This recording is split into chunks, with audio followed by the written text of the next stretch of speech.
Hey everyone, before we dive in, please subscribe to my channel for more powerful stories like this one. Don't ever show your face again. 6 words, 6 slashes that tore the darkness apart. The blizzard raging outside howled like a beast alive. Snow devouring the headlights. Contractions ripping through my body like alarm signals. I hit redial with icy fingers. Nothing. Only wind, only quiet. That was when I truly understood what family meant. Not comfort, not belonging, just miles of separation and unanswered rings. My name is Josephine Reynolds. I'm 27 years old and 7 months pregnant. When my own mother abandoned me to battle the storm solo. People say family love is unconditional. I used to think so, too. Until the night I discovered the harshest blizzards don't drop from the clouds. They rise from within home. I grew up in a town. Part 2. The Invisible Daughter and the House of Expectations, where secrets iced over before they could travel. Everyone knew each other, but nobody truly knew us.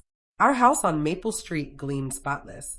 White siding, blue shutters, neatly clipped hedges. My mother's pride shone in every flawless angle. Appearances count above all, she'd say, yanking my braids tighter until my scalp stung.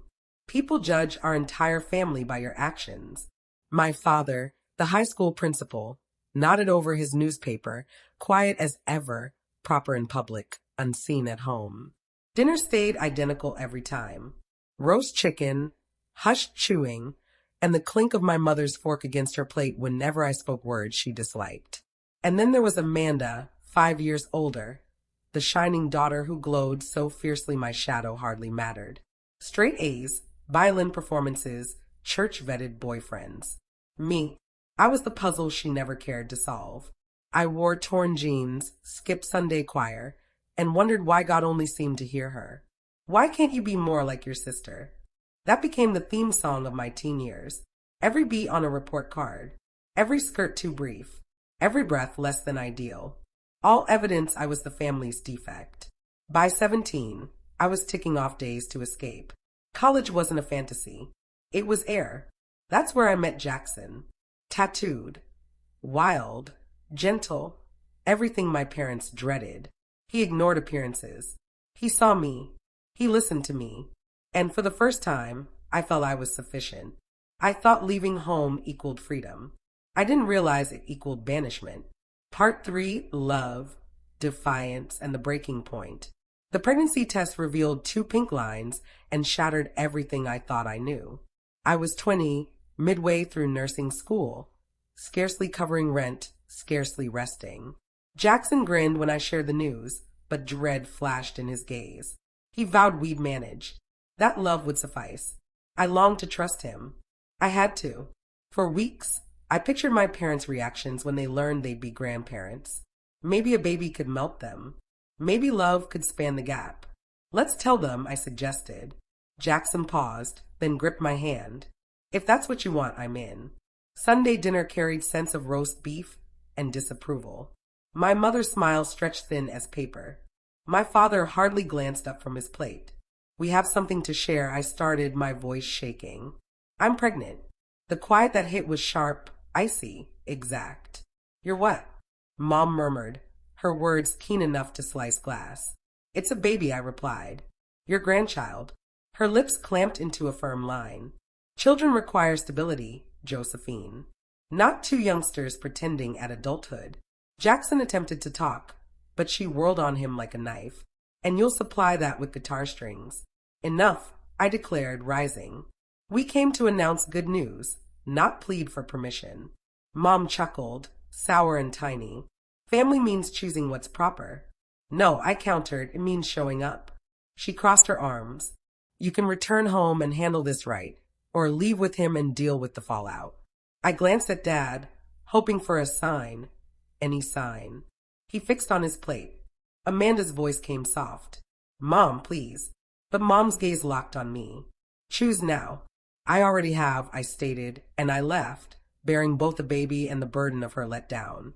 That night, Amanda aided in packing boxes. You sure? She queried. No, I confessed. But I can't remain here. Our new apartment was cramped. Watermarks on the ceiling. Part 4. The Blizzard and the Betrayal. Neighbors clashing through flimsy walls. But it belonged to us. At first, we chuckled over it, dubbed it our fresh beginning. But nights stretched longer. His laughs returned home rarer. Sometimes he carried scents of bars and unknowns. I quit questioning his whereabouts. He'd lie next to me, phone screen down, and I'd watch the light beneath the door dim. I'd tally his breaths one by one, acting like I wasn't tracking the growing space. Love had morphed into endurance, and somewhere amid the hush and shadows, I grasped I was already solitary. She said, "You made your choice." I didn't grasp how much I'd forfeit. The night the storm hit, silence blanketed the world first. Snow tumbled in heavy curtains, smothering streetlights, muting every known sound. Jackson kissed my forehead. "Just one gig tonight," he assured. "I'll return before it worsens." I smiled, feigning faith. "Drive careful." By 5, power sputtered out. The apartment plunged into gloom and bitter chill. I bundled in blankets, Lily kicking within me like she sensed the fury, too. I phoned Jackson. No reply. Texted. Zilch. Outside, wind battered the windows, like the world itself splintered. Then pain struck. Fierce. Profound. Far too early. I eyed the clock. 7:42, 30 weeks pregnant. It was premature. I tried breathing through the contractions, convincing myself it was false, but my body knew truth. Each surge crashed stronger, quicker. I seized my phone again, rang him once, twice, 5 times. Voicemail. Contractions tightened. My breath became terror. I needed aid. I needed somebody. So, I did what I vowed never to do. I dialed my mother. It rang 4 times before she picked up. "Josephine." "Mom," I wept. "Please, I'm in labor. The car snowed in. I can't escape. I need help." Quiet, then her tone. Chilly. Recognizable. "Where's your child's father?" "I don't know." Tears iced on my cheeks. "Please, Mom. I'm frightened." "This is precisely what I cautioned," she murmured gently. "He's deserted you. You made your choice." "Mom, please." The silence dragged endlessly. Then she uttered it. 6 words slicing through the gale. "Don't ever show your face again." The line cut off. So did part of me. I screamed into the void. A cry no one would catch. My body clenched in another contraction. My baby battling for life while I remained pinned in the tempest. I dialed 911. The dispatcher's voice broke with pity. "Ambulances can't navigate the roads." "Ma'am, stay calm. Help's coming soon." But soon never arrived. Outside, snow climbed to car windows. Inside, I trembled, drenched in sweat and dread. Then a rap. A shape in the blizzard. A man with a flashlight. "I'm Michael," he yelled. "I'm a nurse. Come on, I've got a truck." He half-dragged me through the drifts. My cries swallowed by gusts. By hospital arrival, I hovered on unconsciousness. My phone vibrated in my pocket. A text from Jackson. "Storm's too rough to drive. Staying at Melody's. You okay?" My water broke before I replied. That was the night my daughter arrived. 30 weeks, for pounds, and already tougher than those who abandoned us. I lost a mother that night, but I gained the strength to endure. The hospital lights. Part 5, the reckoning in the hospital room. Blazed harsh, too vivid for the ordeal I'd conquered. Machines droned. Nurses hurried. I was merely one more crisis. Except the baby was mine. 30 weeks, someone noted. Ready the NICU. They laid her on my chest, a pulse tinier than my palm. "Lily," I breathed. "My Lily." Then they whisked her off. The quiet afterward crushed. My body hollow, my heart still raw. The world ought to rejoice, but all I caught was the wind, raging outside like it wouldn't quit. Hours dragged. No word from Jackson, no text, no steps in the corridor, just the constant beep of monitors and the specter of love that never was. When the nurse inquired, "Who's your support person?"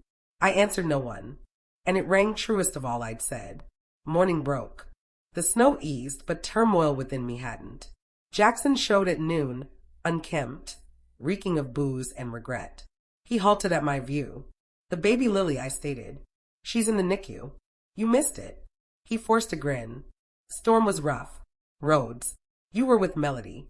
He blanched. "How did you texted me?" I replied evenly.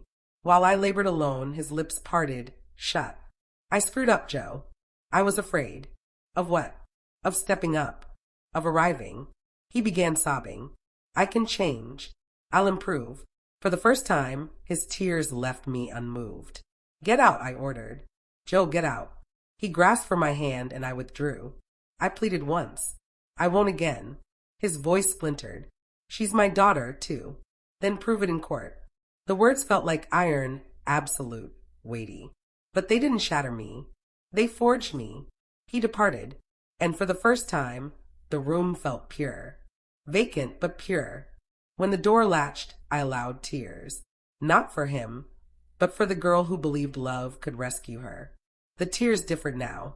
Not frailty, but freedom. I'd forfeited all I relied on. Yet somehow I persisted. That night, the nurse rolled me to see Lily.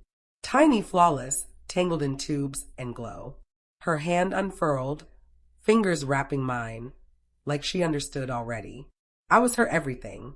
And in that soft drone of machines, something transformed. The fear that once ruled me became determination. I'd lost love. I'd lost family. But I hadn't lost me. That night, I laid to rest the girl who pleaded for love and emerged the woman who would never plead again. The Weeks. Part 6. Healing, Forgiveness, and the Peace She Built. Following Lily's birth melted into one. Hospitals, paperwork, endless wakefulness. I mended slower than my body's marks. But each touch of her tiny hand made the ache purposeful once more. Mariah, the social worker, guided me to a shelter for moms and infants. Hope House, the title alone promised hope. It wasn't lavish. A communal kitchen, walls like tissue, but it was secure, and security was a mercy I'd never tasted. I worked days, studied evenings, soothed Lily through every wail and illness. We forged a beat of endurance, then a beat of calm. Months became years. Lily walked before I mastered forgiveness. But I achieved it. Not for them, for us. Because clinging to rage felt too akin to carrying my mother's voice within. I aimed to be gentler than the gale that shaped me. When I finally finished nursing school, Lily cheered from the front row, her small voice ringing out. That's my mama. And for the first time, I trusted it, too. Now, 7 years on, our mornings carry scents of pancakes and crayons. Our home is modest, but joy overflows every space. Sometimes I still catch the wind outside, and it recalls storms don't endure forever. They simply show which walls merit repair. If you've ever been deserted by those meant to cherish you deepest, hold this close. Blood doesn't forge a family. Love does. And if you're weathering your own gale tonight, grip tight, because one day you'll glance back and see the storm didn't ruin you. It unveiled your true self. And that's where mending starts. Before saying goodbye, if this story touched your heart, please give it a like and share it with someone who needs to hear this today. Don't forget to subscribe for more true family betrayal stories that remind us we are stronger than we.